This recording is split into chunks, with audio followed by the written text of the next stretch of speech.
Mi nuera Valeria me llamó cancelando la reunión familiar, pero al pasar por el edificio el portero me dijo: «Están todos allá arriba». Esas palabras de Francisco me golpearon como electroshock directo al corazón.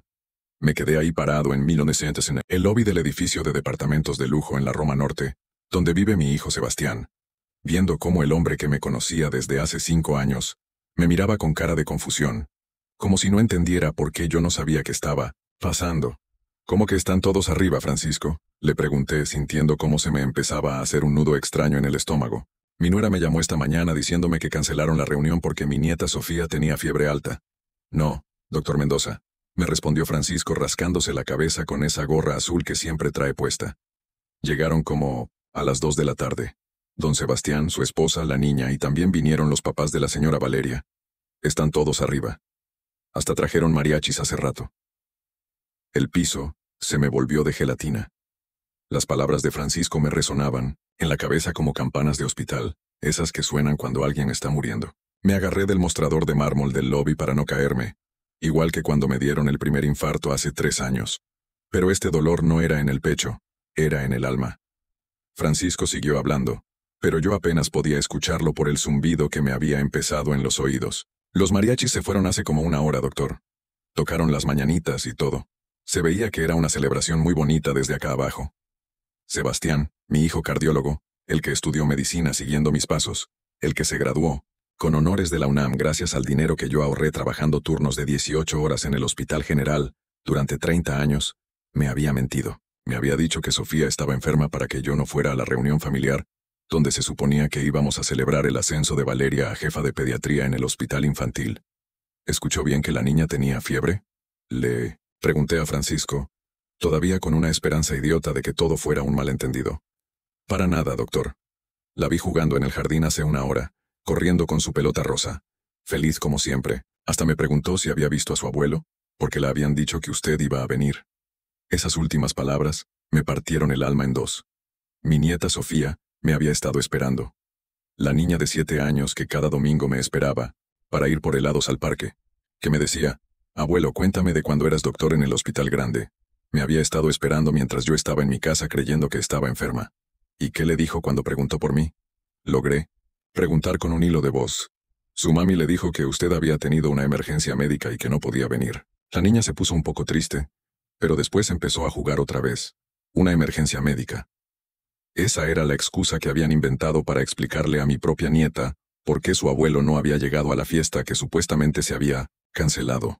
En 40 años de cardiología había visto muchas mentiras de familiares tratando de proteger a los pacientes de malas noticias, pero nunca pensé que yo sería el paciente al que le estaban ocultando la verdad.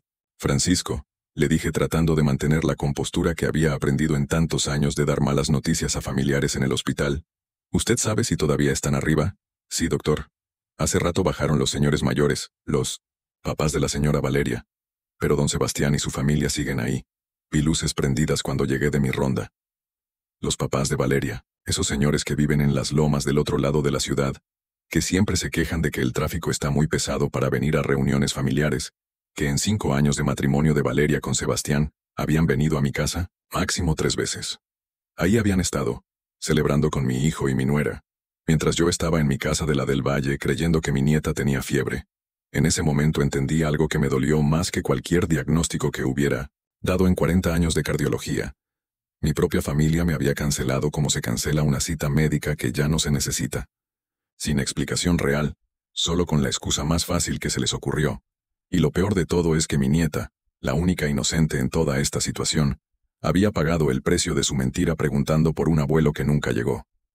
Me quedé ahí en el lobby durante 10 minutos que se sintieron como horas, tratando de encontrarle lógica a lo que estaba pasando. Francisco se había ido a atender a otros residentes, pero de vez en cuando me volteaba a ver con esa cara de lástima que tanto odio.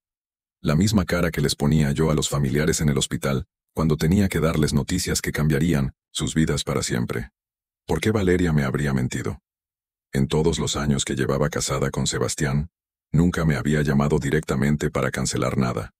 Siempre era Sebastián quien manejaba todo lo que tenía que ver conmigo, como si yo fuera un paciente del que él era responsable. Era extraño. Muy extraño que esta vez hubiera sido ella quien tomó el teléfono.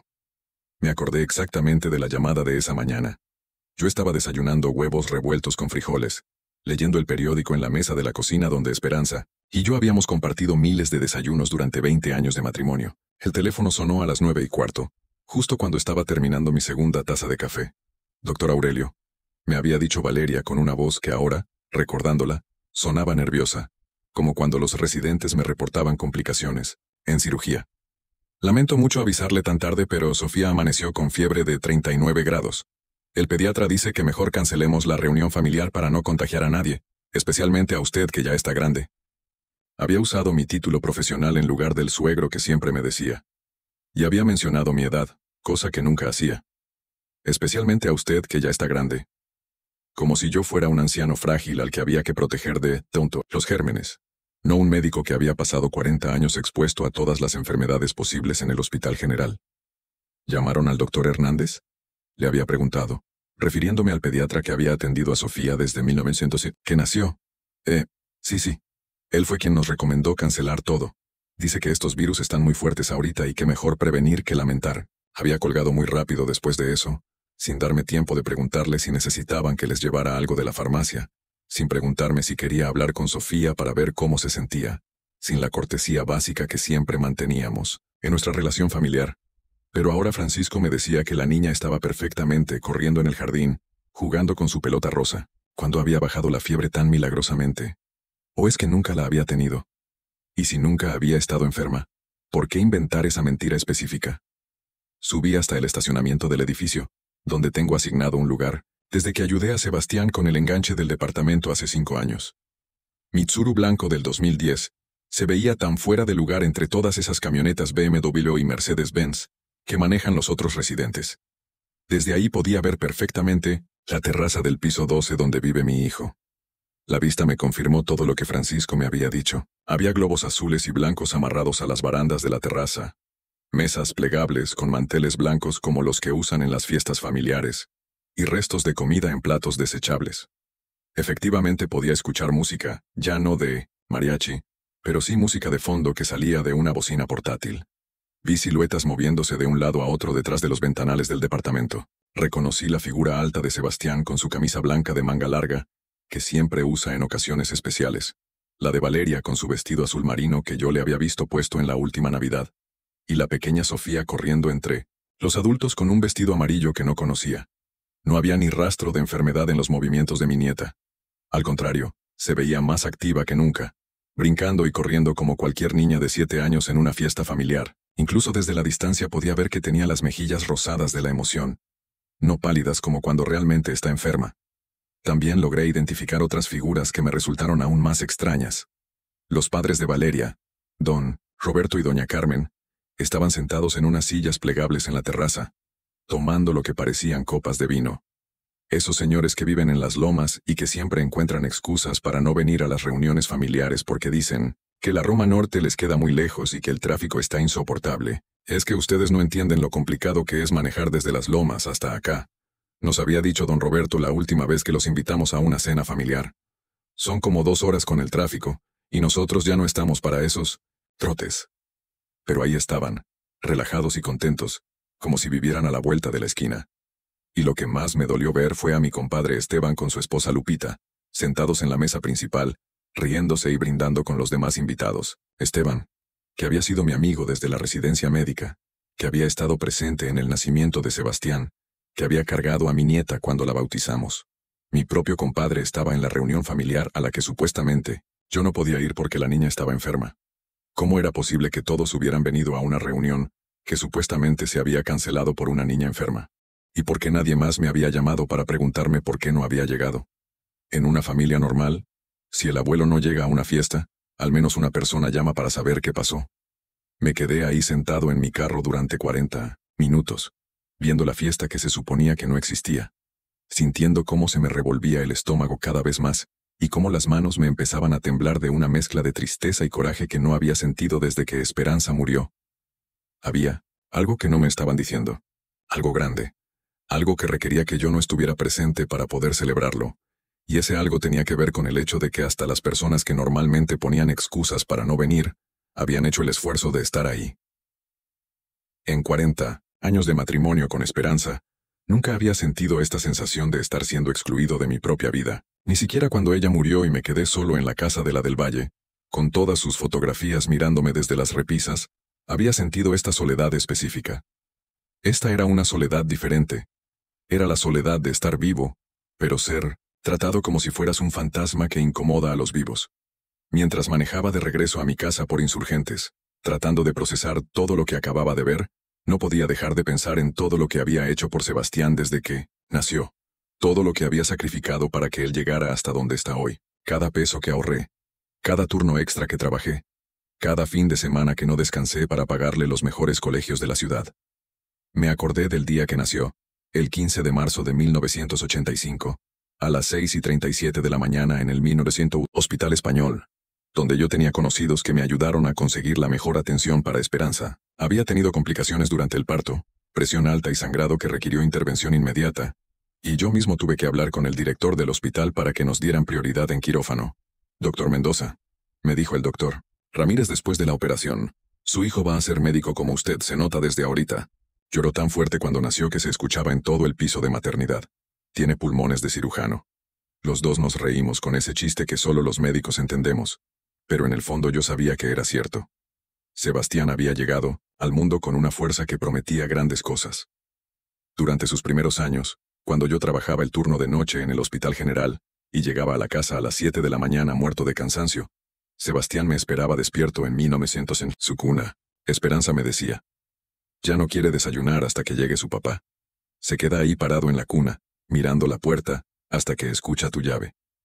Y ahí estaba yo, con los ojos rojos de haber operado toda la noche, con las manos que todavía olían a desinfectante y betadina, pero me sentaba en la mecedora junto a su cuna, y le daba su biberón mientras él me agarraba el dedo con su manita diminuta. Papá está aquí, campeón.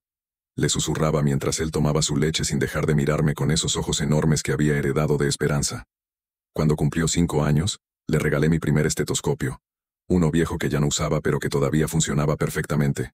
Se la pasaba examinando a todos sus muñecos, a Esperanza, a mí, hasta al gato de los vecinos cuando se dejaba. Este paciente está muy enfermo, necesita operación urgente, decía con esa seriedad de niño que juega a ser adulto. Esperanza y yo nos reíamos viendo cómo se concentraba, frunciendo el ceño como yo cuando estudiaba electrocardiogramas. Va a seguir tus pasos, me decía ella abrazándome por la espalda mientras yo lavaba los trastes después de cenar. Se le nota en los ojos que tiene esa curiosidad que tienes tú, para entender cómo funcionan las cosas. Y tenía razón. Sebastián desde pequeño hacía preguntas que otros niños no hacían. ¿Por qué el corazón hace ruido? ¿Por qué la gente se enferma?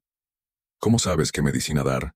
Los sábados por la mañana, cuando no tenía guardia en el hospital, lo llevaba conmigo al Hospital General para que conociera dónde trabajaba su papá. Los enfermeros y doctores lo conocían, desde chiquito y siempre lo recibían con cariño. Aquí viene el futuro cardiólogo, le decía la enfermera Consuelo cargándolo para que alcanzara a ver por las ventanas de las salas. Sebastián se quedaba fascinado viendo los electrocardiogramas, las máquinas que pitaban marcando el ritmo del corazón de los pacientes, toda la tecnología médica que para él era como magia. Papá, yo quiero salvar corazones como tú, me dijo una vez cuando tenía 7 años, después de que le expliqué por qué un señor mayor había llegado al hospital con dolor en el pecho. Para pagarle la primaria en el Colegio Madrid, uno de los mejores colegios privados de la ciudad, tuve que trabajar consultas privadas los fines de semana, en una clínica de la colonia Roma. Llegaba a la casa los domingos en la noche tan cansado que apenas podía cenar, pero Sebastián me esperaba, con sus tareas de matemáticas para que lo ayudara. Papá, sin ti no puedo resolver estos problemas, me decía sentándose en mis piernas mientras yo revisaba sus ejercicios de fracciones. Mi maestra dice que soy muy bueno en matemáticas, pero que necesito practicar más. Y ahí estaba yo, después de trabajar 14 horas seguidas, enseñándole a dividir números decimales en la mesa de la cocina, hasta que él entendiera perfectamente cada paso. La preparatoria en el Franco Mexicano me costó 3 años de turnos dobles. Esperanza tuvo que trabajar también, dando clases de piano a niños del barrio para ayudar con los gastos, porque la colegiatura era de 8,000 pesos mensuales, y mi sueldo del Hospital General apenas llegaba a los 15,000. Pero cuando Sebastián se graduó como el segundo lugar de su generación, con promedio de 9.8, lloré como no había llorado desde que nació. Gracias, papá, por nunca dejarme caer, me dijo abrazándome después de la ceremonia de graduación, ahí parado en el auditorio del colegio con su toga y birrete, más alto que yo ya a los 18 años. Sé que trabajaste extra para pagarme todo esto. Algún día te voy a reponer cada peso que gastaste en mí. Y cuando entró a medicina en la UNAM, el día más orgulloso de mi vida profesional, trabajé hasta turnos de 20 horas para pagarle libros, batas, instrumental médico, todo lo que necesitaba para ser el mejor estudiante de su generación. Vendí mi Volkswagen Sedán del 88, el primer carro nuevo que había comprado en mi vida. Y me compré el Tsuru usado que todavía manejo, solo para tener dinero extra para sus gastos universitarios. Sebastián lo sabía. Sabía exactamente lo que yo estaba sacrificando por él, y nunca lo dio por sentado. Papá, algún día te voy a reponer todo lo que has hecho por mí. Me prometió el día que le entregué el dinero para su primera inscripción en la facultad. Voy a ser el mejor cardiólogo de México, y cuando tenga mi consultorio, tú vas a ser mi socio. Ahora ese mismo hijo, que es cardiólogo como yo soñé, que trabaja en el hospital infantil ganando 10 veces más de lo que yo gané en mi mejor año, que tiene un departamento de lujo que yo no podría pagar ni vendiendo mi casa, me había excluido de una reunión familiar sin explicación. El hijo que construí con mis propias manos, que educé con el sudor de mi frente, que cargué en mis brazos cuando era bebé y que lloró cuando Esperanza murió diciéndome, ahora solo nos tenemos nosotros dos, papá. Ahora me trataba como si fuera un estorbo del que había que deshacerse con mentiras. ¿En qué momento todo había cambiado? ¿Cuándo había dejado de ser su héroe? Para convertirme en alguien de quien tenía que esconderse para celebrar. Al llegar a mi casa en la del Valle, me serví un café negro y me senté en la mesa de la cocina donde Esperanza y yo habíamos desayunado durante 20 años. Necesitaba pensar con claridad, repasar los últimos meses para entender cuándo había empezado todo esto. Porque esto no había comenzado hoy. Los signos habían estado ahí, yo simplemente había preferido no verlos, como cuando un médico niega los síntomas de una enfermedad, porque no quiere aceptar el diagnóstico. 3 semanas atrás, cuando fui a visitarlos un domingo después de misa en la iglesia de San Rafael, como siempre hacía desde que Esperanza murió, Valeria me había recibido en la puerta del departamento sin invitarme a pasar.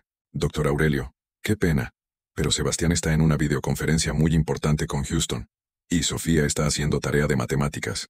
Tal vez otro día sería mejor.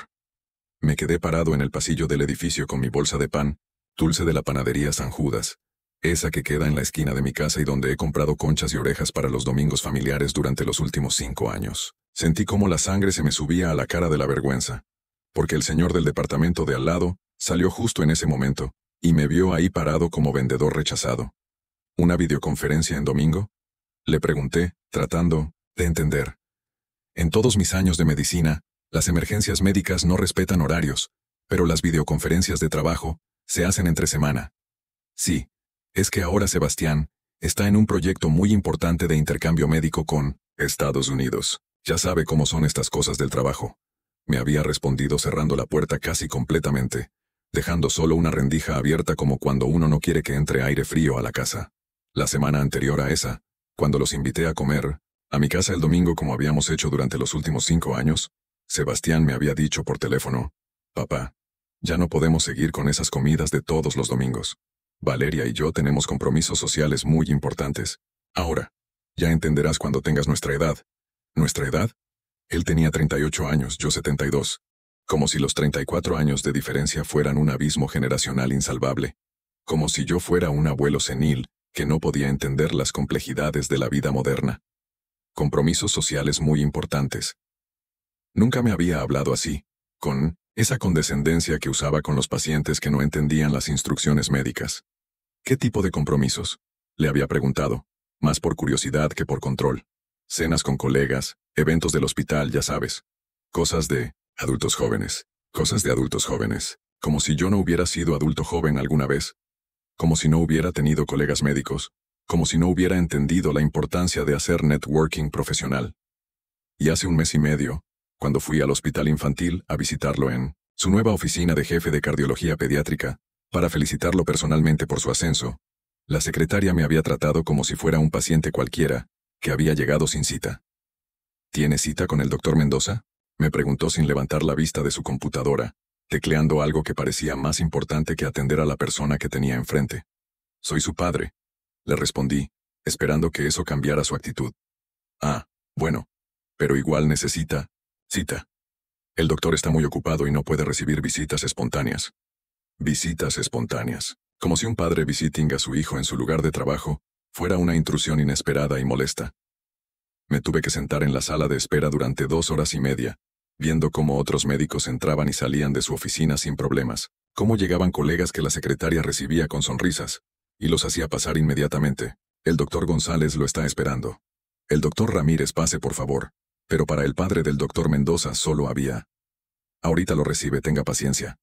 Cuando finalmente me recibió, Sebastián me atendió con la puerta abierta de su oficina, hablándome en ese tono profesional que usaba con sus colegas, como si yo fuera un representante médico que venía a venderle medicamentos. Papá, qué gusto verte, pero tengo junta con la dirección en 10 minutos.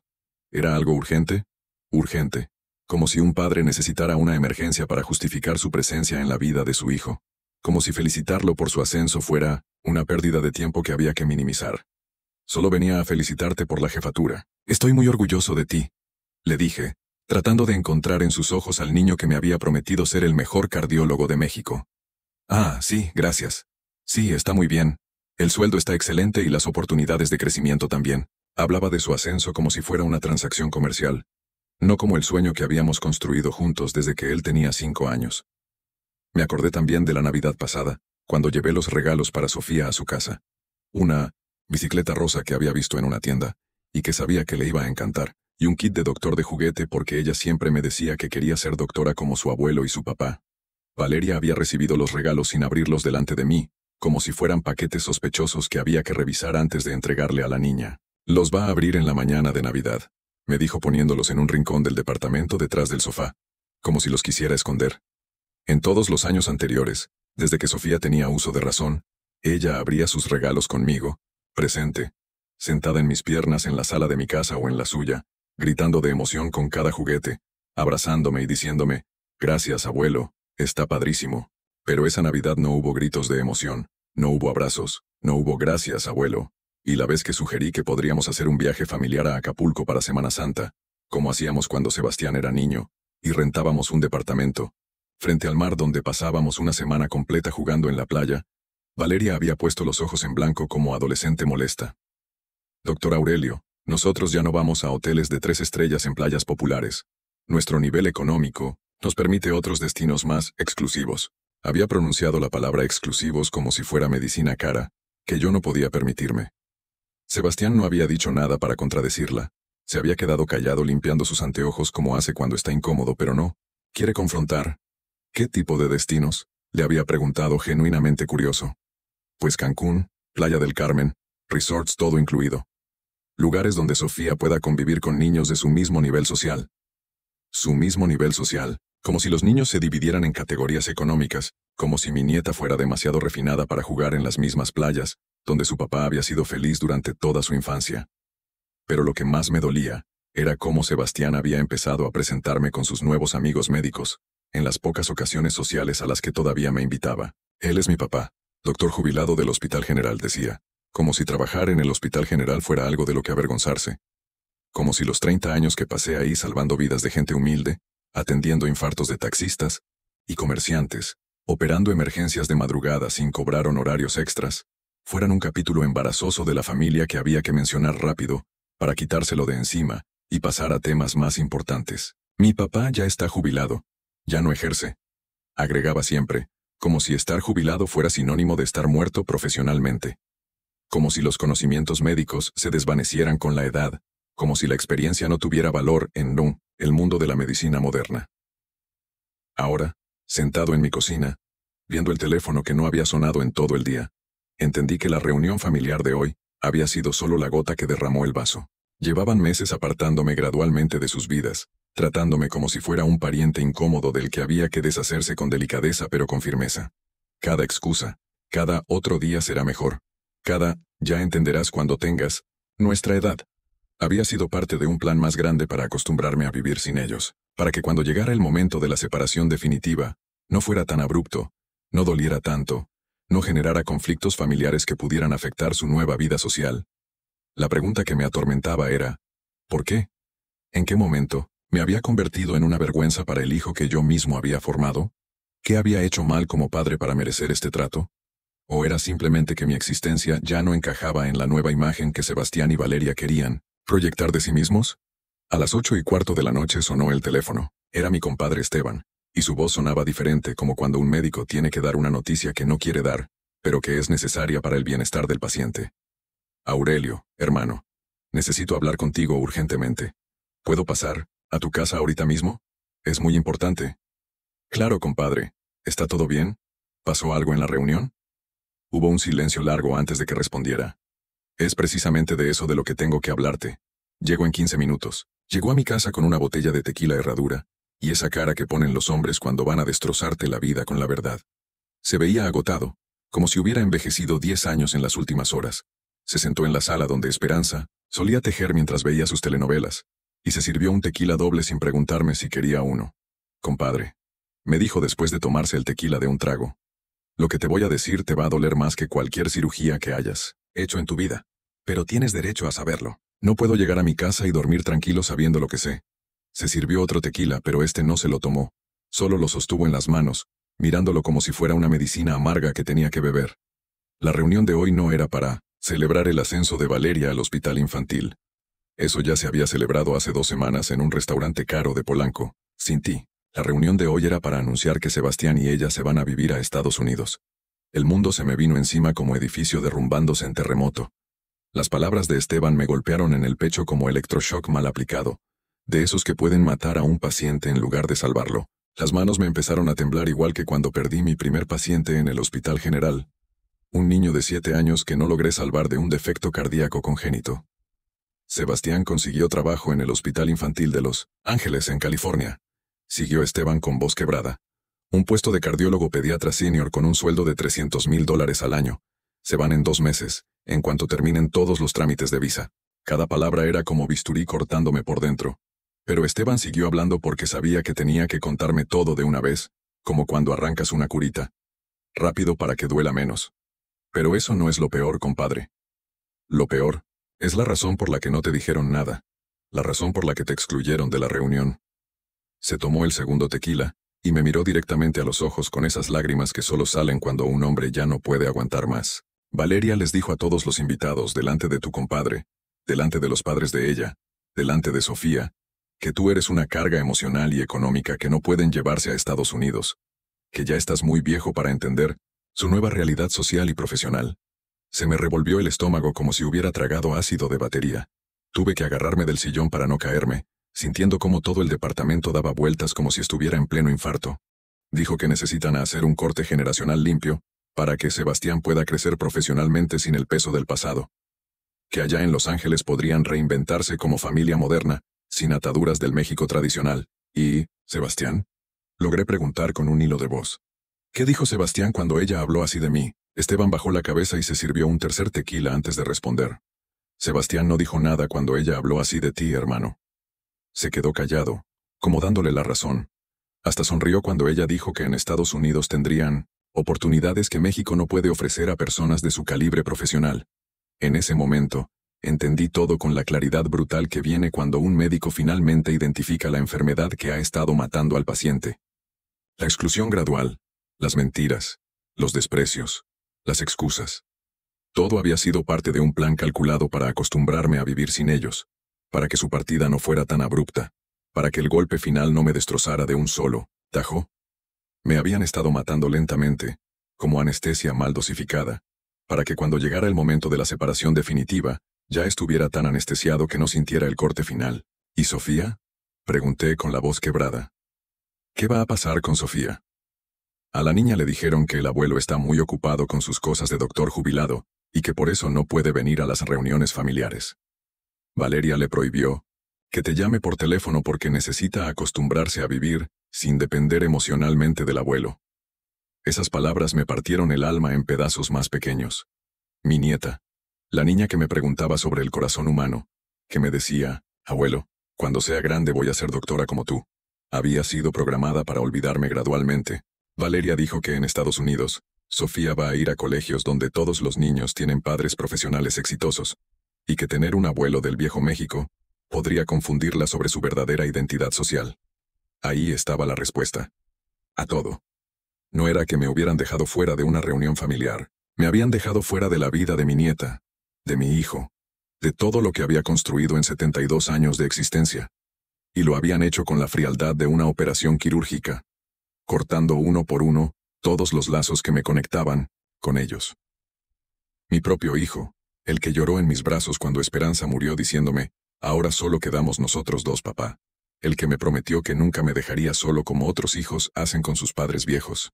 Había decidido que yo era un estorbo para su nueva vida, una atadura del México tradicional, de la que tenía que librarse para ser exitoso en Estados Unidos. Una carga emocional y económica que no podía permitirse el lujo de cargar en su nueva vida de $300,000 al año. Esteban, le dije después de un rato cuando logré recuperar la voz. ¿Todos los invitados escucharon eso? Todos, compadre. Los padres de Valeria aplaudieron cuando ella dijo que era una decisión muy madura. Dijeron que ellos también habían tenido que dejar atrás familia tradicional para progresar en la vida. ¿Y nadie dijo nada en mi defensa? Yo traté, hermano. Les dije que tú habías sido el mejor padre que había conocido, que habías sacrificado tu vida entera por Sebastián. Pero Valeria me cortó diciendo que los sacrificios del pasado no pueden limitar las oportunidades del futuro. Esa noche, por primera vez en 40 años de cardiología, entendí exactamente lo que sienten los pacientes cuando les diagnosticas algo terminal. No es el miedo a la muerte lo que los destroza. Es la comprensión súbita de que todo lo que creían importante en su vida acaba de perder significado para siempre. Todo lo que había construido, todo lo que había sacrificado, todos los turnos dobles que trabajé, todos los fines de semana que no descansé, el Volkswagen que vendí, la vida social que no tuve, todo había sido reducido a sacrificios del pasado que no pueden limitar las oportunidades del futuro. 30 años de amor paternal se habían convertido en una carga emocional, de la que mi hijo necesitaba liberarse para ser exitoso. Y yo, el hombre que le había dado la vida y se la había pagado completa, ahora era un obstáculo en el camino hacia su felicidad americana. Después de que Esteban se fue, prometiéndome que me apoyaría en lo que fuera necesario, me quedé, despierto toda la noche en la sala, viendo las fotografías de Sebastián que Esperanza había colocado cuidadosamente en las repisas a lo largo de los años, su graduación de medicina con la toga y birrete, su primera cirugía exitosa donde salía sonriendo con el equipo quirúrgico, su boda con Valeria en la iglesia de San José, el nacimiento de Sofía cuando la cargaba por primera vez en el hospital. Toda, una vida de momentos felices que ahora sabía que habían sido solo una ilusión de mi parte, fotografías de un hijo que ya no existía. Recuerdos de un amor familiar que se había convertido en actuación para mantenerme tranquilo mientras planeaban su escape. Pero mientras estaba ahí sentado, bebiendo café negro y sintiendo cómo el dolor se convertía gradualmente en algo diferente, recordé algo fundamental que había aprendido en mis años de cardiología. Cuando un corazón está gravemente dañado, a veces la única forma de salvarlo es operarlo. Y las operaciones del corazón requieren precisión absoluta, frialdad profesional y, sobre todo, timing perfecto. Un cirujano no opera por venganza. Opera para salvar la vida del paciente, aunque el proceso sea doloroso. Y yo no iba a actuar por rencor. Iba a actuar para enseñar una lección que Sebastián y Valeria necesitaban aprender sobre el valor real de las cosas que habían dado por sentado.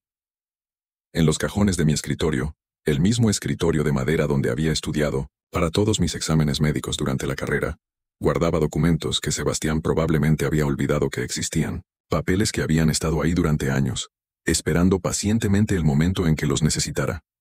Como médico, siempre había sido meticuloso con los registros, con las evidencias, con las pruebas que podrían hacer la diferencia entre la vida y la muerte de un paciente. Y resulta que mi propia vida familiar requería el mismo tipo de documentación precisa. El testamento que había hecho 5 años atrás, después de que Esperanza murió y me quedé solo en la casa, nombraba a Sebastián como único heredero de todo lo que había construido en 70 años de vida. La casa de la del Valle que ahora valía 3,5 millones de pesos según la última valuación del banco. Mi consultorio privado en la Roma Norte que rentaba por 25,000 pesos mensuales a un joven neurólogo, y mis ahorros de toda una vida trabajando como cardiólogo. Esos ahorros que Sebastián creía que eran una pensión modesta de doctor jubilado, sumaban en realidad más de 2 millones de pesos en inversiones cuidadosamente manejadas durante 15 años. Fondos de inversión, CETES, algunas acciones en empresas farmacéuticas que había comprado cuando Sebastián era estudiante, y que ahora valían 5 veces más de lo que había pagado por ellas. También estaba el fideicomiso que había establecido para la educación de Sofía hace 3 años, cuando cumplió 4 años y empezó a mostrar interés en la medicina, 500,000 pesos destinados específicamente a pagarle universidad, maestría, especialización, y todo lo que necesitara para ser médico como su abuelo, si esa era su vocación. Un fideicomiso que requería mi firma para cualquier modificación, retiro de fondos o cambio de beneficiario. Un fideicomiso que Sebastián y Valeria Creían que era un pequeño ahorro para el futuro de Sofía, pero que en realidad representaba una fortuna para los estándares de cualquier familia mexicana. Y luego estaba el documento más importante, el que iba a cambiar todo: las escrituras del departamento donde vivían Sebastián y Valeria. El departamento de lujo en la Roma Norte con 3 recámaras, 2 baños completos, terraza privada, lugar de estacionamiento asignado, y acceso a gimnasio y alberca. El departamento que ellos creían que era suyo, pero que legalmente seguía siendo mío. Lo había comprado a mi nombre 5 años atrás como inversión familiar, cuando Sebastián me dijo que él y Valeria querían independizarse, pero que no tenían dinero suficiente para el enganche de una propiedad en zona residencial.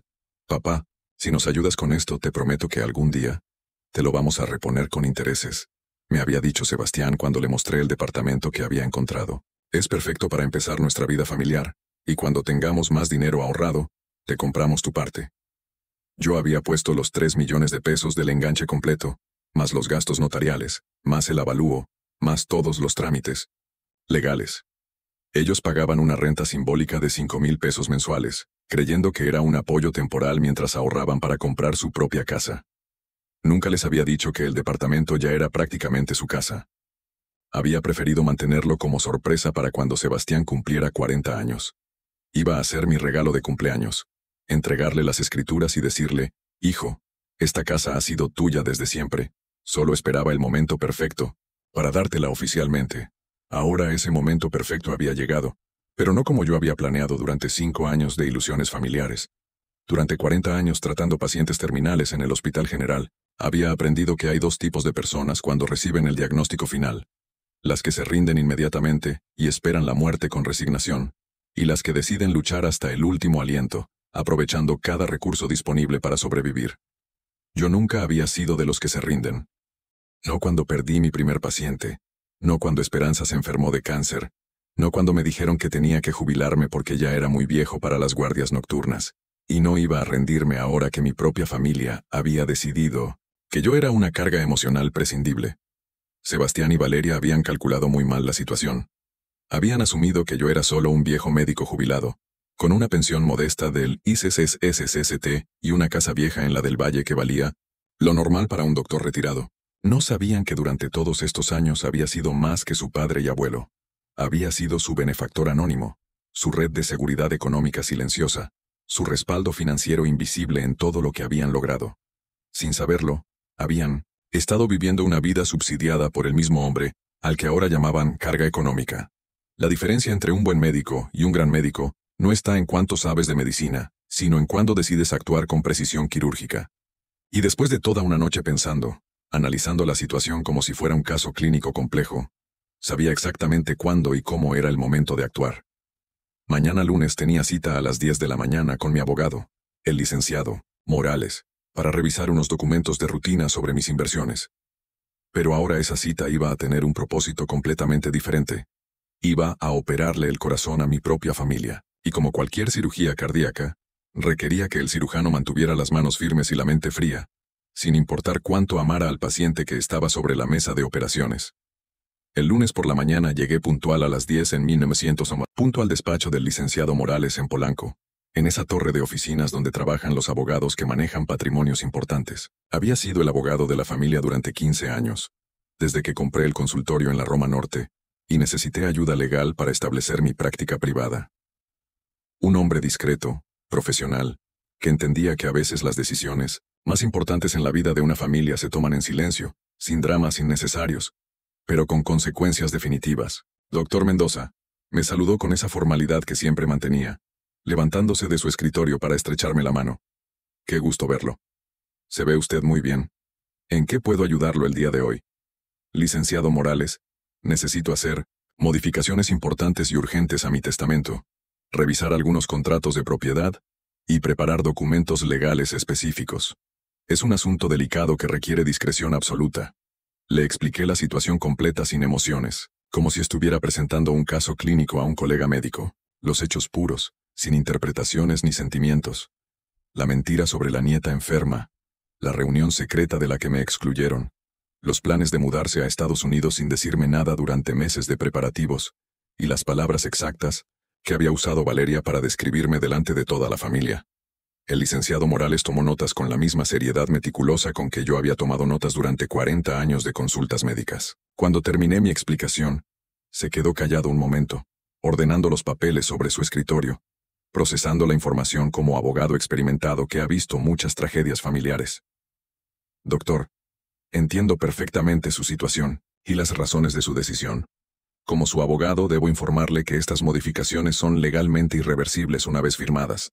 ¿Está completamente seguro de proceder? Licenciado, en 40 años de cardiología aprendí que cuando un paciente necesita cirugía de emergencia, no puedes dudar.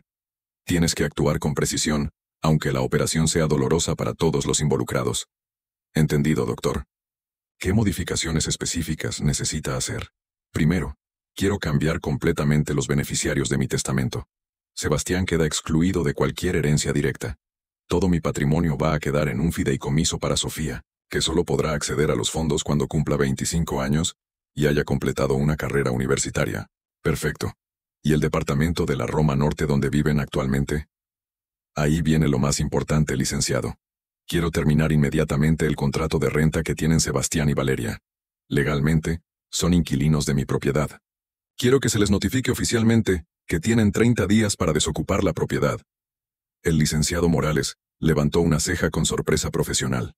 Conocía a Sebastián desde que era joven. Había preparado algunos documentos legales, para él sabía toda la historia familiar. Doctor, ¿está completamente seguro? Esa decisión es irreversible, y con una niña pequeña de por medio, podría crear complicaciones emocionales significativas. Licenciado, durante 5 años me han estado pagando 5,000 pesos de renta, por un departamento que vale 40,000 mensuales en el mercado actual. Eso suma 35,000 pesos mensuales que he subsidiado silenciosamente. 420,000 pesos anuales. Más de 2 millones de pesos en 5 años. Le mostré los recibos de renta que había guardado meticulosamente, junto con el avalúo bancario actualizado que mostraba el valor real del departamento en el mercado. Si soy una carga económica, licenciado, pues que sepan exactamente cuánto cuesta realmente vivir sin esa carga. Que aprendan el valor de mercado de la vida que han estado viviendo con mi subsidio silencioso. También le pedí que preparara una carta oficial dirigida al hospital infantil, específicamente al doctor Ricardo Fernández, director general de la institución, quien había sido mi alumno durante su residencia en cardiología en el Hospital General hace 20 años. Una carta donde le informaba formalmente que mi hijo había conseguido trabajo en Los Ángeles, Estados Unidos, y que estaría renunciando pronto a su posición como jefe de cardiología pediátrica, pero que aparentemente no había informado oficialmente a la dirección del hospital. ¿Para qué necesita esa carta específicamente, doctor? El hospital infantil ha invertido mucho dinero en la capacitación de Sebastián como jefe de cardiología pediátrica. Cursos especializados, congresos internacionales, equipamiento específico para su área. Tienen derecho institucional a saberlo con anticipación suficiente para buscar reemplazo calificado. Y personalmente, licenciado, Ricardo Fernández tiene derecho a saber que el hijo del doctor que lo formó durante su residencia se va del país sin decirle nada a su propio padre, quien fue su mentor académico. La tercera acción legal era la más dolorosa emocionalmente, pero la más necesaria desde el punto de vista educativo. Le pedí que contactara al banco donde tenía establecido el fideicomiso educativo de Sofía, para modificar completamente los términos de acceso. En lugar de que los padres pudieran acceder a los fondos para gastos educativos, según su criterio, ahora solo yo podría autorizar cualquier retiro. Y únicamente para gastos directamente relacionados con educación, en instituciones mexicanas, reconocidas oficialmente. Si se van a Los Ángeles para hacer un corte generacional limpio con las ataduras del México tradicional, le expliqué a Morales, que lo hagan realmente limpio y completo. Sin mi dinero, sin mi departamento, sin mi respaldo económico silencioso, sin mi red de seguridad financiera. Pero doctor, ¿qué va a pasar con la educación de la niña? La niña va a tener garantizada la mejor educación posible, licenciado. Pero va a ser una educación que la conecte con sus raíces mexicanas, o que la aleje de ellas. Si deciden irse a Estados Unidos tendrán que pagar la educación privada americana con su propio dinero. Salí del despacho del licenciado a las 2 de la tarde con 3 documentos legales fundamentales. La notificación oficial de desalojo con 30 días de plazo improrrogable. La modificación completa del testamento excluyendo totalmente a ti Sebastián de cualquier herencia. Y la carta oficial para el hospital infantil informando sobre la renuncia inminente de mi hijo. También llevaba las nuevas condiciones del fideicomiso de Sofía, que garantizaban su educación universitaria completa pero solo en México. Y solo con mi autorización directa para cualquier gasto. Esa tarde, mientras manejaba por Insurgentes hacia mi casa, me sentí extrañamente en paz por primera vez en meses. Ya no tenía esa opresión en el pecho que me había estado acompañando desde que empecé a notar los cambios en el trato de mi familia. Era como cuando terminas una cirugía cardíaca compleja que duró 8 horas. Exhausto físicamente, pero con la satisfacción profesional de haber hecho exactamente lo que tenías que hacer para salvar la vida del paciente. Sebastián y Valeria habían jugado conmigo como si fuera un anciano indefenso que no entendía el mundo moderno, que no tenía recursos para defenderse, que no tenía más opción que aceptar cualquier migaja de afecto que quisieran darle. Pero habían olvidado algo fundamental sobre mi historia personal. Un hombre no llega a ser jefe de cardiología en el Hospital General. No sobrevive 40 años salvando vidas bajo presión extrema. No construye un patrimonio sólido desde cero, sin aprender a tomar decisiones difíciles cuando la situación lo requiere. Mañana martes, los documentos legales llegarían por mensajería certificada a su departamento de la Roma Norte. Y entonces, sabríamos quién realmente entendía cómo funcionaba el mundo real, sin subsidios paternos silenciosos. La operación había comenzado. Ahora solo faltaba ver cómo reaccionaba el paciente cuando despertara de la anestesia y se diera cuenta de lo que había pasado mientras estaba inconsciente. El martes a las 11:15 de la mañana sonó mi teléfono con esa insistencia desesperada que solo tienen las llamadas de emergencia. Era Sebastián. Y por primera vez en meses, su voz no tenía esa frialdad profesional de médico ocupado. Sonaba completamente desesperado como cuando era niño y había roto algo importante. Papá, necesito verte ahora mismo. Ahora. Estoy bajando a tu casa en este momento. Llegó 20 minutos después en su BMW blanco, frenando tan fuerte que las llantas chirriaron contra el pavimento. Venía con los documentos legales en la mano, arrugados como si los hubiera leído 1000 veces tratando de encontrar algún error, alguna explicación que no fuera la verdad obvia. Valeria venía detrás de él, caminando rápido con Sofía agarrada de la mano, y los ojos rojos e hinchados de llorar toda la mañana. Se veía como paciente que acaba de recibir diagnóstico, inesperado y devastador. ¿Qué significa esto, papá?, me preguntó Sebastián agitando los papeles como si fueran análisis médicos con resultados fatales. ¿Por qué nos quieres correr de nuestra casa? ¿Por qué dices que no es nuestra casa? Me quedé parado en la entrada de mi casa, viéndolos a los tres ahí en el porche, y por primera vez en meses sentí que tenía el control completo de la situación. Ya no era el abuelo excluido que recibía migajas de afecto. Era el médico, que acababa de completar el diagnóstico, y estaba explicando los resultados. No es su casa, Sebastián. Le respondí con la misma voz tranquila que había usado durante 40 años para explicarle a los pacientes diagnósticos complicados que cambiarían sus vidas. Es mi casa. Siempre ha sido mi casa. Ustedes han sido inquilinos durante 5 años, no propietarios. La cara de Valeria se puso blanca como bata de hospital recién lavada. Sus labios se movían pero no salía sonido, como cuando los familiares reciben noticias que no pueden procesar inmediatamente. Pero nosotros pensamos que... Tú dijiste que era una inversión familiar, balbuceó finalmente. ¿Pensaron qué exactamente, Valeria? ¿Pensaron que el viejo médico jubilado del Hospital General no tenía dinero suficiente para comprar un departamento de 3 millones de pesos? ¿Pensaron que su carga económica vivía de una pensión modesta del Seguro Social? Sebastián se sentó pesadamente en el escalón del porche, como si las piernas se le hubieran vuelto de gelatina. Papá, no entiendo nada de esto. ¿Por qué nunca nos dijiste que el departamento era completamente tuyo? Porque iba a ser mi regalo de cumpleaños. Cuando cumplieras 40 años, hijo. Tenía planeado entregarte las escrituras en tu fiesta y decirte, Sebastián, esta casa ha sido tuya desde siempre. Yo solo estaba esperando el momento perfecto para dártela oficialmente. Valeria empezó a llorar. Pero no eran lágrimas de 1900, tristeza o arrepentimiento. Eran lágrimas de pánico económico, de quien acaba de descubrir que su estabilidad financiera era una ilusión. Doctor Aurelio, usted no entiende la situación completa. Nosotros nunca dijimos esas cosas de usted. Quien le contó esas cosas le mintió o malinterpretó todo. ¿Me mintió Esteban, Sebastián? Tu compadre Esteban, el hombre que te cargó, cuando eras bebé, que estuvo en tu graduación de medicina, que te considera como el hijo que nunca tuvo, él me mintió cuando me contó palabra por palabra lo que dijiste en esa reunión. Sebastián bajó la cabeza completamente. No podía negarlo porque sabía que Esteban jamás me mentiría, especialmente sobre algo tan grave como esto. Además, continué manteniendo el tono profesional. Ya hablé personalmente con el doctor Ricardo Fernández del Hospital Infantil. Le expliqué que mi hijo consiguió trabajo en Los Ángeles y que se va del país en 2 meses, pero que aparentemente No había informado oficialmente a la dirección. La cara de Sebastián se descompuso completamente. Como paciente que acaba de saber que su enfermedad es más grave de lo que pensaba. Papá, nosotros íbamos a avisar esta semana en el hospital. ¿Sabes lo que me dijo Ricardo cuando le conté? Que qué pena que no le hubieras avisado directamente, porque él estaba considerándote seriamente para la dirección general del hospital el año próximo. El puesto más alto al que puede aspirar un cardiólogo pediátrico en todo México. La cara de Sebastián se descompuso completamente, como paciente que acaba de saber que su enfermedad es más grave de lo que pensaba. Papá, nosotros íbamos a avisar esta semana en el hospital. ¿Sabes lo que me dijo Ricardo cuando le conté?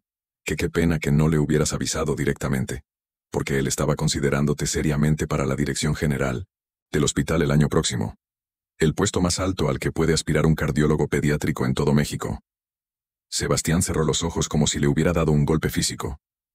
La dirección general del hospital infantil era su sueño máximo, lo que habíamos planeado juntos desde que era estudiante. La meta final, me había dicho cuando consiguió la jefatura de cardiología. Algún día voy a ser director general, papá, y tú vas a estar orgulloso. Papá, nosotros podemos explicarte todo esto. Las cosas no son exactamente como tú piensas. Hubo malentendidos. ¿No son como pienso, Sebastián? Entonces explícame por qué Sofía no puede llamarme por teléfono. Explícame por qué me dijeron que la reunión se canceló cuando todos estaban celebrando arriba. Explícame por qué en 6 meses de preparativos para irse a Estados Unidos, nunca me dijeron absolutamente nada. Sofía, que había estado callada, todo el tiempo agarrada de la mano de Valeria, se soltó y se acercó corriendo hacia mí. Sus ojos estaban confundidos, como niña que no entiende por qué los adultos están peleando. Abuelo, mami me dijo que tú estabas muy ocupado con tus cosas de doctor y que no te podía hablar por teléfono porque te iba a molestar, pero yo quería hablarte para contarte que ya sé leer palabras difíciles. Esas palabras de mi nieta me partieron el corazón en pedazos, pero mantuve la voz firme y controlada. Sofía, mi amor, el abuelo nunca está demasiado ocupado para ti. Nunca. Y hablar conmigo nunca me va a molestar. Valeria trató de tomar a Sofía de la mano otra vez, pero la niña se quedó junto a mí, como si instintivamente supiera que yo era la parte segura en toda esta confusión de adultos. Doctor Aurelio, me dijo Valeria con voz suplicante, tratando de recuperar el control de la situación. Nosotros podemos arreglar esto. Podemos hablar como adultos civilizados. Podemos solucionar todo. No tiene que llegar a estos extremos legales. ¿Arreglar? ¿Qué exactamente, Valeria? ¿La humillación de haberme llamado carga emocional y económica delante de toda mi familia? ¿Los 5 años de rentas subsidiadas que les di sin que lo supieran? ¿Los planes de irse del país sin decirme nada? ¿Hasta que ya fuera demasiado tarde? Nosotros podemos pagar renta real, dijo desesperada. Podemos pagarle los 40,000 pesos mensuales que vale el departamento. No tiene que corrernos de nuestra casa. ¿40,000 pesos mensuales? Le pregunté con ironía médica. ¿Con qué dinero, Valeria? ¿Con el sueldo de Sebastián en el hospital infantil? Son 35,000 pesos netos mensuales. ¿Con qué van a pagar renta de 40,000, más servicios, más gastos de Sofía, más el carro, más la vida social que tanto les importa? Se quedó callada porque sabía que tenía razón. Habían estado viviendo una vida que no podían costear sin mi subsidio silencioso. Durante 5 años, continué, me han estado pagando 5,000 pesos de renta cuando ustedes sabían perfectamente que el departamento valía 8 veces más. ¿Por qué nunca preguntaron? ¿Por qué nunca se les ocurrió que tal vez su suegro los estaba ayudando económicamente de manera significativa? Nosotros pensamos que usted había conseguido un descuento especial porque conocía al dueño del departamento, murmuró Sebastián sin levantar la vista, como niño que sabe que su excusa no tiene sentido. Yo soy el dueño, Sebastián. Yo soy el dueño que les dio el descuento.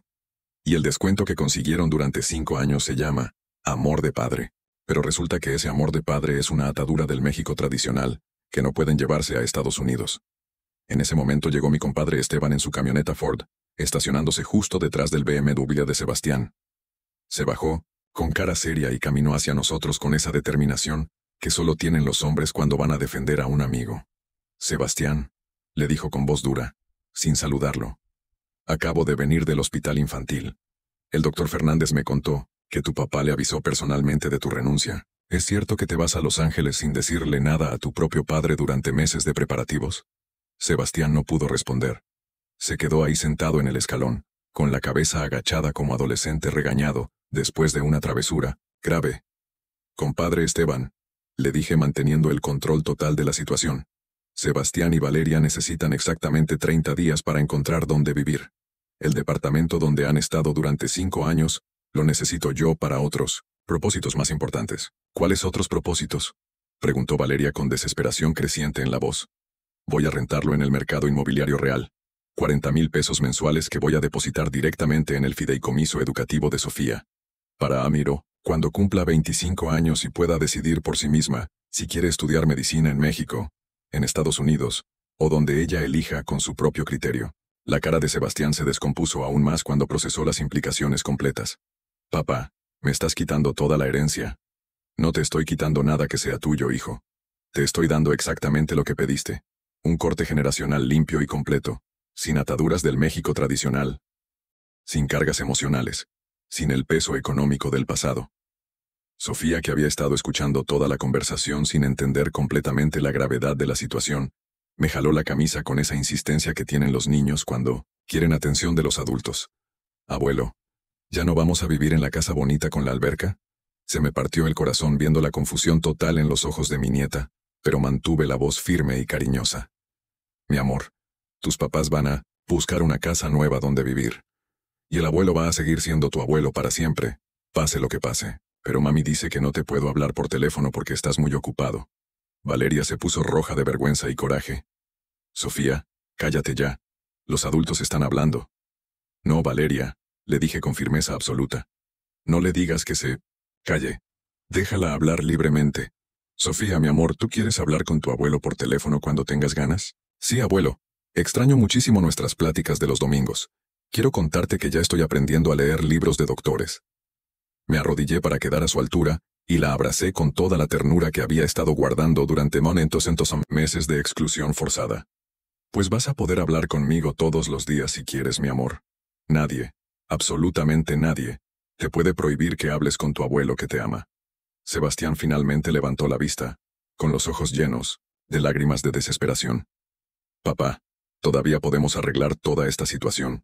Podemos cancelar los planes de Estados Unidos. Podemos quedarnos en México y solucionar todo como familia. ¿Podemos quedarnos?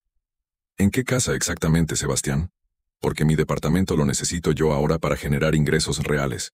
Y ustedes ya no pueden pagarme 40,000 pesos de renta con tu sueldo actual del hospital. Podemos conseguir un crédito hipotecario del banco, dijo Valeria con la desesperación de quien se está ahogando y busca cualquier salvavidas. ¿Con qué enganche, Valeria? ¿Con qué historial crediticio sólido? Durante 5 años han estado viviendo con renta subsidiada por mí. Los bancos van a investigar muy cuidadosamente su capacidad real de pago cuando vean que pagaban 5,000 pesos por un departamento que vale 40,000. Esteban me puso la mano en el hombro, en 1900, señal de apoyo. Compadre, ¿está completamente seguro de todas estas decisiones? Esteban, durante 40 años como cardiólogo aprendí que cuando un corazón está demasiado dañado, cuando la enfermedad es muy avanzada, a veces la única opción médica viable es el trasplante completo. No puedes reparar lo que ya está completamente muerto. Sebastián se paró del escalón y me miró directamente a los ojos por primera vez en meses, como solía hacer cuando era niño, y tenía que confesar algo importante. Papá, ¿me estás castigando por querer una vida mejor para mi familia? ¿Por aspirar a oportunidades más grandes? No, hijo. Te estoy enseñando exactamente cuánto cuesta esa vida mejor cuando la construyes sobre el desprecio y la ingratitud hacia quien te la hizo posible desde el principio. No, hijo. Te estoy enseñando exactamente cuánto cuesta esa vida mejor cuando la construyes sobre el desprecio y la ingratitud hacia quien te la hizo posible desde el principio.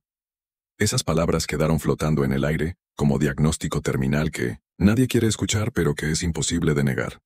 Sebastián se quedó callado, procesando por primera vez en meses la realidad completa de su situación económica, sin mi respaldo silencioso. Papá, perdóname, me dijo con la voz completamente quebrada como cuando tenía 8 años y me había mentido sobre sus calificaciones de matemáticas. No sabía que... No pensé que tú...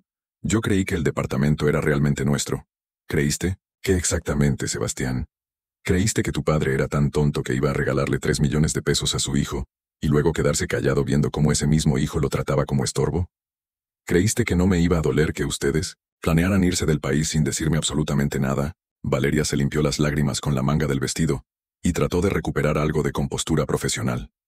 Doctor Aurelio, nosotros podemos pagar renta de mercado. Podemos ajustar nuestro presupuesto. Podemos pagarle los 40,000 pesos mensuales que vale el departamento. No es necesario que nos corra de la casa. Me quedé callado un momento largo, viendo cómo la mujer que me había llamado, carga emocional y económica, delante de toda mi familia, ahora me suplicaba que los dejara quedarse en mi propiedad, pagando el precio real. Valeria, durante 5 años me han estado pagando 5,000 pesos de renta, cuando ustedes sabían perfectamente que los departamentos similares en la Roma Norte valen entre 35 y 40,000 mensuales. ¿Por qué nunca preguntaron? ¿Por qué nunca se les ocurrió investigar cuánto estaba subsidiando realmente su vida? Nosotros pensamos que usted había conseguido un descuento permanente porque conocía muy bien al propietario, murmuró Sebastián sin poder levantar la vista del suelo. Yo soy el propietario, Sebastián, y el descuento que consiguieron durante 5 años se llama amor de padre incondicional, pero resulta que ese amor incondicional es una atadura del México tradicional que los limita profesionalmente. Dino, ese momento llegó el doctor Ricardo Fernández en su auto, estacionándose en la calle frente a mi casa. Mi exalumno, ahora director del hospital infantil, se bajó con cara preocupada y caminó hacia nosotros con esa seriedad que tienen los médicos cuando van a discutir casos graves. Doctor Mendoza, me saludó con respeto, pero luego volteó hacia Sebastián con expresión seria. Sebastián, necesitamos hablar. Acabo de recibir la carta oficial de su papá informándome sobre su renuncia. ¿Es cierto que se va a Los Ángeles y que no había informado oficialmente al hospital?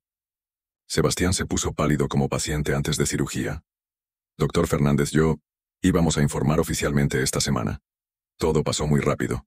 Sebastián, el hospital ha invertido más de 2 millones de pesos en su capacitación, como jefe de cardiología pediátrica durante los últimos 3 años. Congresos internacionales, cursos especializados, equipamiento específico para su departamento. Teníamos planes importantes para usted. Ricardo me miró con esa tristeza que tienen los directores cuando pierden a buenos elementos por razones evitables. Doctor Mendoza, lamento mucho enterarme de esta situación por usted y no directamente por Sebastián, especialmente considerando que estábamos evaluándolo para la dirección general del hospital el próximo año. La cara de Sebastián se descompuso, completamente. Se sentó otra vez en el escalón como si las piernas no lo pudieran sostener. ¿La dirección general? ¿En serio me estaban considerando? Era prácticamente suyo, Sebastián. Su trabajo como jefe de cardiología ha sido excepcional. Su liderazgo con el equipo médico es excelente, y su papá es una leyenda respetada en todo el sistema hospitalario mexicano. Fue una decisión casi unánime del consejo directivo. Valeria se puso las manos en la cabeza, como si acabara de entender la magnitud de lo que habían perdido. ¿Cuánto paga la dirección general? 250,000 pesos mensuales, más bonos por productividad, más prestaciones completas, más oportunidades de consultoría privada. Sebastián habría sido el director general más joven en la historia del hospital. Esteban silbó, bajito. 3 millones de pesos al año contra $300,000 en Los Ángeles. Pero en Los Ángeles van a pagar renta, comida, carro, seguros, todo a precios americanos. Compadre Esteban, le dije, Sebastián y Valeria necesitan los 30 días completos para encontrar dónde vivir y reajustar completamente su situación económica. El departamento que han ocupado durante 5 años lo voy a rentar a precio de mercado. Pero doctor Aurelio, dijo Valeria desesperada, ¿dónde vamos a conseguir departamento con solo 30 días? ¿Con qué enganche? ¿Con qué referencias crediticias si hemos estado pagando renta subsidiada? Ese ya no es mi problema, Valeria. Durante 5 años, yo resolví todos sus problemas de vivienda sin que ustedes se preocuparan. Ahora van a aprender a resolver sus propios problemas como adultos independientes. Ricardo Fernández se acercó a mí con expresión triste. Doctor Mendoza, ¿hay alguna posibilidad de que Sebastián reconsidere su decisión? El hospital realmente lo necesita, y México necesita cardiólogos pediatras de su calidad. Doctor Fernández, esa decisión ya no depende de mí. Sebastián es adulto, casado, con una hija. Si quiere irse a Estados Unidos para reinventarse como familia moderna sin ataduras del México tradicional, es su derecho absoluto. ¿Pero usted ya no va a apoyar su decisión económicamente? Correcto. Van a tener que tomar esa decisión con sus propios recursos, sin subsidios paternos, sin respaldos silenciosos, sin redes de seguridad familiares. Sebastián finalmente levantó la vista hacia Ricardo.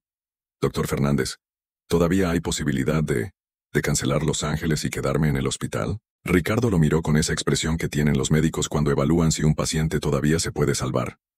Sebastián, tendríamos que evaluar la situación. Han pasado muchas cosas. La confianza institucional se ha visto afectada, pero si realmente quiere quedarse, podríamos considerar reintegrarlo gradualmente. ¿Y la dirección general? Esa oportunidad se perdió, Sebastián. Tendremos que buscar otro candidato, pero su puesto actual como jefe de cardiología pediátrica todavía podría estar disponible. Valeria empezó a llorar otra vez, pero ahora eran lágrimas de comprensión real. Sebastián, decidimos mal. Decidimos muy mal todo esto. ¿Y encontraron dónde vivir? Les preguntó Esteban. Conseguimos cita para ver un departamento en la del Valle cerca de papá, respondió Sebastián con voz derrotada. Es de 2 recámaras, pequeño, pero es lo que podemos pagar con mi sueldo actual del hospital. ¿Cuánto de renta? 25,000 pesos mensuales. Más servicios, más gastos. Me quedé callado haciendo cálculos mentales. 25,000 de renta, más servicios, unos 3,000, más gasolina, más gastos de Sofía, más comida, más todo lo que antes podían pagar, fácilmente porque vivían prácticamente gratis en mi departamento. ¿Y Valeria cómo está adaptándose a todo esto? Preguntó Esteban con curiosidad genuina. Sebastián volteó a ver a su esposa antes de responder. Valeria está aprendiendo. Está aprendiendo que la vida cuesta mucho más de lo que pensábamos, cuando alguien más pagaba las cuentas importantes sin que nos diéramos cuenta. ¿Y ya no van a Los Ángeles? No podemos, sin el respaldo económico de papá, sin el departamento subsidiado, sin la red de seguridad que no sabíamos que teníamos, simplemente no podemos permitirnos mudarnos a Estados Unidos. Un mes después de esa confrontación, Sofía vino a visitarme, caminando desde su nuevo departamento en la del Valle, que quedaba a 6 cuadras de mi casa. Ya no vivían en la Roma Norte, en el edificio de lujo con portero las 24 horas, gimnasio, alberca y terraza privada. Ahora vivían en un edificio de clase media trabajadora, como la mayoría de los médicos jóvenes en México, cuando no tienen subsidios familiares. Abuelo, me dijo Sofía sentándose en mis piernas como cuando era más pequeña. ¿Por qué papá y mami estuvieron tristes tanto tiempo? Mi amor, a veces los adultos tienen que aprender lecciones muy difíciles sobre lo que realmente importa en la vida, y sobre cómo tratar a las personas que los aman. ¿Y qué es lo que realmente importa? La familia, el respeto, y nunca olvidar quién te ayudó a llegar hasta donde estás, y sobre todo, nunca mentir a las personas que te aman. Sebastián y Valeria nunca me pidieron perdón directamente con palabras, pero empezaron a visitarme todos los domingos después de misa en San Rafael, como habíamos hecho durante años, antes de que decidieran que yo era una carga emocional. Ya no llegaban en BMW blanco con asientos de piel, sino en un Tsuru rojo usado, parecido al mío, que habían comprado de segunda mano cuando tuvieron que vender el carro de lujo para tener dinero del enganche del nuevo departamento. Ya no me hablaban con esa condescendencia de, ya entenderás, cuando tengas nuestra edad, sino con el respeto genuino que se le debe a un padre, que trabajó toda su vida para darle lo mejor a su familia, y que ahora merecía ser tratado con la dignidad que nunca debió perder. Después de que se fueron esa tarde, me quedé sentado en el porche de mi casa, viendo cómo el sol se ponía sobre la Ciudad de México, pensando en todo lo que había pasado durante estos meses que habían cambiado para siempre la dinámica de nuestra familia. Esteban se quedó conmigo un rato más, tomando café en silencio, como 2 compadres que han visto demasiada vida para necesitar muchas palabras, pero que entienden el valor de la compañía silenciosa en los momentos importantes. ¿Cree que hizo lo correcto, compadre? Me preguntó después de un largo rato, mientras veíamos a los niños del barrio jugar fútbol en la calle. Esteban, en 40 años de cardiología aprendí que a veces hay que detener completamente un corazón para poder salvarlo. Es el procedimiento más doloroso que existe. Pero es la única forma de que vuelva a latir correctamente después de la operación. Esa noche, solo en mi casa de la del Valle, con las fotografías de Esperanza mirándome desde las repisas y las de Sebastián ordenadas nuevamente en su lugar después de meses de dolor, pude reflexionar con claridad sobre todo lo que había acontecido. No sentía resentimiento, ni siquiera tristeza profunda. Sentía algo que no había experimentado en meses. Paz auténtica, la paz que viene cuando un hombre recupera su dignidad y enseña a otros el valor real de lo que habían dado por sentado durante años. Sebastián y Valeria habían tenido que aprender a vivir sin mi respaldo económico silencioso, por primera vez en 5 años de matrimonio. Habían tenido que explicarle al hospital infantil por qué no habían avisado oficialmente de su renuncia, enfrentando las consecuencias profesionales de sus decisiones impulsivas. Habían tenido que buscar departamento nuevo, solicitar créditos bancarios, negociar con instituciones financieras, enfrentar la realidad económica de cuánto cuesta realmente la vida, cuando no tienes un padre subsidiando tus sueños desde las sombras, sin que te des cuenta. Pero lo más importante de todo, Sofía ahora sabía con certeza absoluta que su abuelo la amaba incondicionalmente. El fideicomiso educativo modificado le garantizaba universidad completa en la mejor institución que eligiera, y las nuevas condiciones legales aseguraban que nadie podría prohibirle hablar conmigo nunca más. Cuando cumpla 25 años, tendrá más de 4 millones de pesos esperándola, producto de las rentas reales del departamento que sus padres habían creído que era suyo, más los rendimientos de inversiones cuidadosamente manejadas durante 20 años. 3 días después de la confrontación en mi casa, Sebastián me llamó por teléfono con una humildad en la voz que no había escuchado desde que era adolescente. Papá, Valeria y yo hemos decidido quedarnos en México. Cancelé definitivamente Los Ángeles. ¿Por qué exactamente, hijo? Porque sin tu respaldo económico, no podemos permitirnos mudarnos a Estados Unidos con la dignidad que habíamos planeado. Y porque el doctor Fernández me explicó las consecuencias profesionales de renunciar sin aviso al hospital. Era la primera conversación completamente honesta que habíamos tenido en años. Sin pretensiones, sin condescendencia, sin ese tono de, ya entenderás cuando tengas nuestra edad. ¿Y ya encontraron dónde vivir definitivamente? Conseguimos un departamento en la del Valle, a 6 cuadras de tu casa. Es pequeño, de 2 recámaras, sin las comodidades del anterior, pero es lo que podemos pagar honestamente con mi sueldo real del hospital. ¿Y Valeria cómo está adaptándose a los cambios? Hubo un silencio largo antes de que Sebastián respondiera con total sinceridad. Valeria está aprendiendo muchas cosas que no sabía sobre el costo real de la vida, papá. Está aprendiendo que vivir sin subsidios familiares silenciosos es mucho más caro y complicado de lo que habíamos calculado. ¿Y sobre lo que dijo de mí en la reunión? Valeria se da cuenta ahora de que habló desde la ignorancia económica total. No tenía idea de cuánto dinero habías estado invirtiendo silenciosamente en nuestras vidas durante 5 años. Un mes después, Sofía empezó a visitarme regularmente caminando desde su nuevo departamento. Llegaba los sábados por la mañana para desayunar conmigo y platicar sobre sus clases, sus libros, sus sueños de ser doctora como su abuelo y su papá. Ya no vivían en la Roma Norte, en el edificio de lujo con todas las comodidades que el dinero puede comprar. Ahora vivían en un edificio sencillo de clase media, como la mayoría de las familias mexicanas trabajadoras, sin portero, sin gimnasio, sin alberca, sin las comodidades que habían disfrutado creyendo que las podían costear por sí mismos. Abuelo, me dijo Sofía una mañana mientras desayunábamos huevos con frijoles en mi cocina, ¿por qué papá y mami se veían tan preocupados todo el tiempo cuando nos cambiamos de casa? Mi amor, a veces los adultos tienen que aprender lecciones muy importantes sobre el valor del dinero, sobre el costo real de las cosas, y sobre cómo tratar con respeto a las personas que los ayudan. ¿Y ya aprendieron la lección? Creo que sí, mi amor. Creo que ahora entienden mejor muchas cosas importantes sobre la familia. Sebastián y Valeria nunca me pidieron perdón con palabras directas por haberme llamado carga emocional y económica. Pero sus acciones hablaron más fuerte que cualquier disculpa. Empezaron a visitarme religiosamente todos los domingos después de misa, como habíamos hecho durante años, antes de que decidieran que yo era una atadura del México tradicional. Ya, no llegaban presumiendo BMW con asientos de piel y tecnología de lujo. Ahora llegaban en un Sentra usado del 2015, que habían comprado con un préstamo bancario, después de vender el carro de lujo para tener dinero líquido para gastos de mudanza y enganche del nuevo departamento. Ya no me hablaban con esa condescendencia profesional de cosas de adultos jóvenes, o ya entenderás cuando tengas nuestra edad.